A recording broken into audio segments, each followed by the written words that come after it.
I want to start the video off with a story. There's two people. One has it all, worked for it. Person probably looks good, in the best shape of their life, has the money, the cars. It just comes off and exudes confidence. Is a person that people aspire to be, a Chad of some sort, a god, a alpha male, you know? This person seems to just have it all. Life just falls into their lap, you know? Then there's person B. Person B overthinks, always in doubt, and assumes person A cheated his way through, but doesn't see that person A actually worked for everything that he has. Today we're going to be talking about embracing your flaws.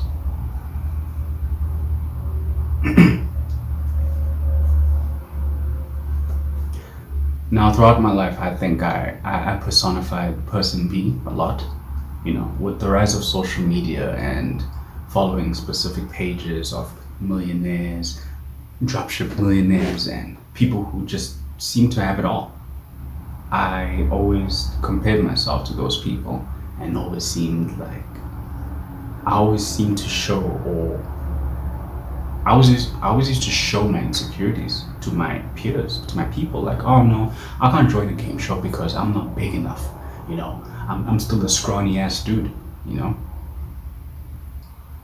or I can't speak in front of an audience. I didn't go through training. I don't have the charisma, the confidence.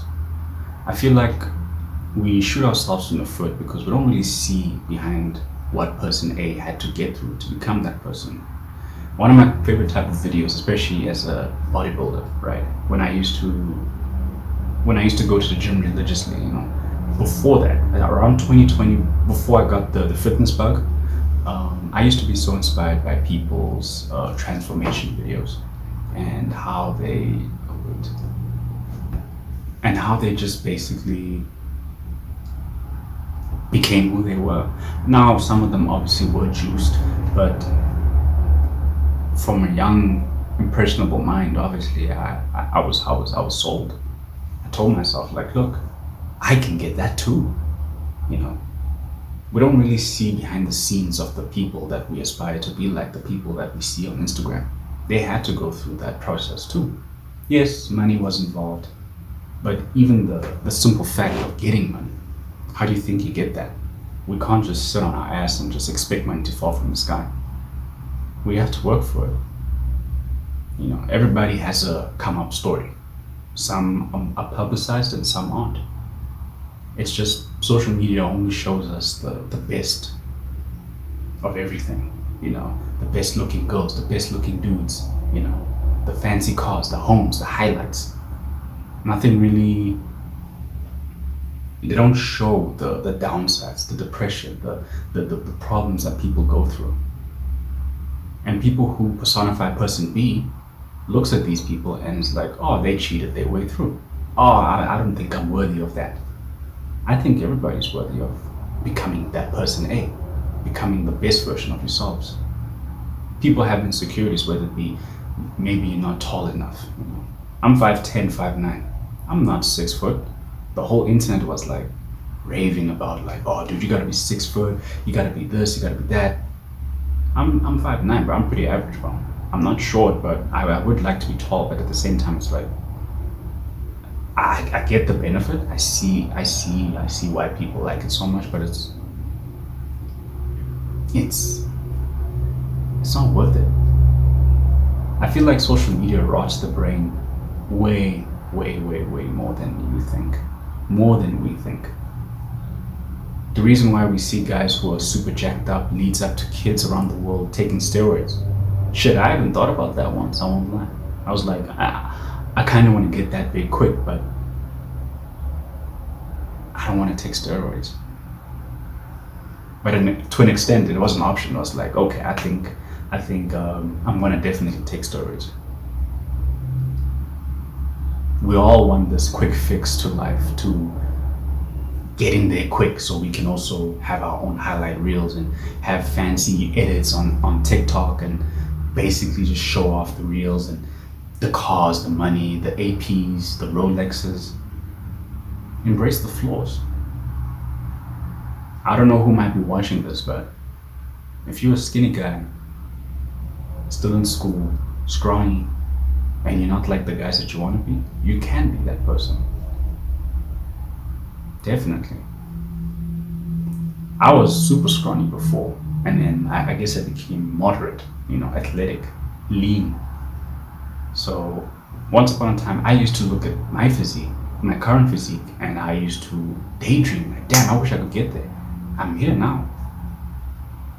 But then now the scale, the ceiling got higher, and now you gotta be huge. Now you gotta be this and that. Whatever your flaws are, embrace them. Embrace them. If you feel right now that you're not charismatic, work towards it. Become charismatic. Learn to speak to people. Learn to greet like every other person that you meet on the street. Learn to appreciate family. Make sure to learn to conversate better. Learn to listen. We don't take those little things for granted, because the people that we aspire to look up to, they have these skills. It's not something you can just cheat your way through and just get it all in a one size all package. You gotta work for it. I took that route too. I had to figure that out. And I feel like there's a lot of impressionable kids out there who think that there's a quick fix to everything. People getting plastic surgery for, let's say they have a big nose or crooked teeth. Yes, obviously if you want to look good and you got the money to do it, by all means. I don't hold people back on that.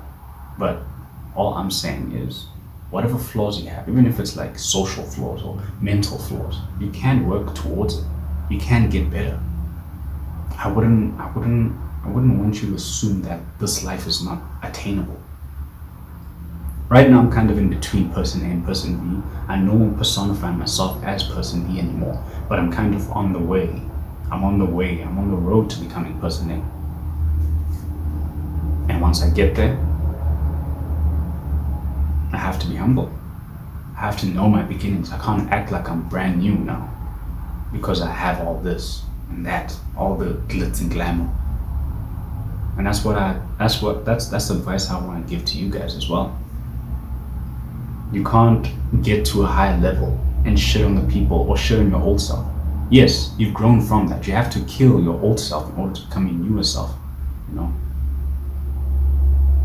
You have to sort of rise from the ashes. You ain't shit now. You're probably burnt up, but you need to rise from the ashes. You have to kill your old self to become your newer self. You have to let go of older habits, old ways of thinking, and become a better version of yourself. But for now, embrace the flaws. Be grateful for the flaws, I believe. Yes, I'm happy and grateful that I'm shy now. Now I need to learn to not be shy, to speak to people, to look people in the eyes.